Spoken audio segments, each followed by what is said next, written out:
नमस्कार. या आठवड्यात EPS 95, EPFO, PF, higher pension, सरकारी योजना आणि लाडकी बहीण योजनेबाबत अनेक महत्वाच्या घडामोडीची चर्चा झाली आहे. काही ठिकाणी नवीन संकेत मिळाले तर काही विषयांवर अजूनही अधिकृत घोषणा झालेली नाही. त्यामुळे कोणती माहिती महत्वाची आहे आणि कोणती केवळ चर्चा आहे हे आज आपण समजून घेणार आहोत. मी आहे मोहन मैशाळे, तुमचा मित्र, आणि तुम्ही पाहत आहात इन्फो मराठी यूट्यूब चॅनल. आपल्या चॅनलवर आम्ही अधिकृत माहिती, विश्वासार्ह स्रोतांवर आधारित चर्चा आणि सोप्या मराठीत अपडेट्स देतो. गेल्या आठवड्यात EPFO, EPS 95, PF दावे, हायर पेन्शन प्रक्रिया तसेच महाराष्ट्रातील काही सरकारी योजनांबाबत विविध बातम्या समोर आल्या. सोशल मीडियावर अनेक दावे फिरत आहेत. त्यामुळे अधिकृत माहिती आणि चर्चा यातील फरक समजून घेणे आवश्यक आहे.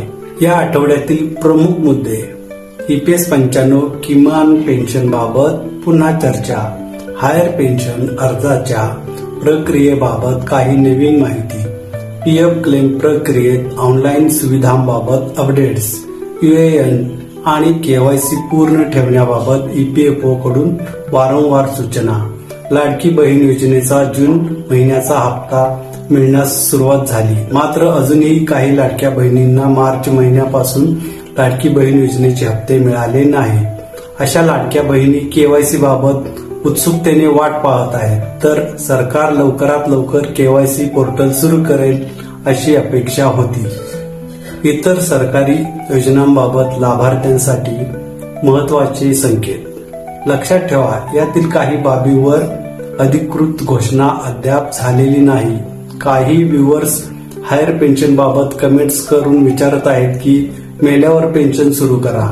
तर सरकारला माझी विनंती आहे की हायर पेन्शन बाबत निर्णय लवकरात लवकर घ्यावा.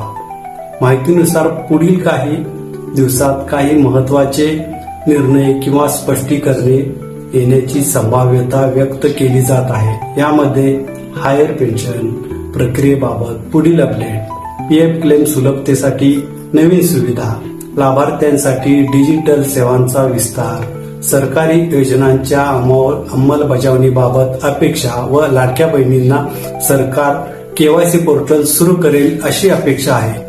तज्ज्ञांच्या मते नागरिकांनी कोणत्याही व्हायरल मेसेजवर विश्वास ठेवण्यापूर्वी अधिकृत वेबसाईट किंवा अधिकृत आदेश तपासावेत. विशेषतः पेन्शन आणि सरकारी योजनांसंदर्भातील चुकीची माहिती अनेकदा सोशल मीडियावर फिरत असते.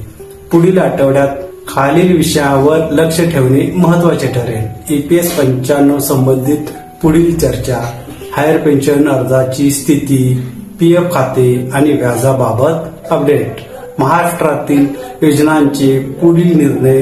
इथपर्यंत व्हिडिओ पाहिला असेल तर शेवटपर्यंत नक्की पहा, कारण शेवटी आम्ही सांगणार आहोत पुढील आठवड्यात कोणत्या अपडेट्सवर सर्वाधिक लक्ष ठेवायला हवे. अपेक्षा अशी आहे की पुढील काही दिवसात EPFO आणि विविध सरकारी विभागांकडून अधिकृत स्पष्टीकरणे येऊ शकतात. कोणताही निर्णय जाहीर झाल्यानंतरच त्याला अंतिम मानावे. हा होता या आठवड्याचा संपूर्ण आढावा. आम्ही कोणतीही अप्रमाणित माहिती देत नाही. अधिकृत घोषणा झाल्यावरच अंतिम अपडेट तुमच्यापर्यंत पोहोचवू. आणि कमेंटमध्ये लिहा, वीकली राऊंडअप सुरू ठेवा.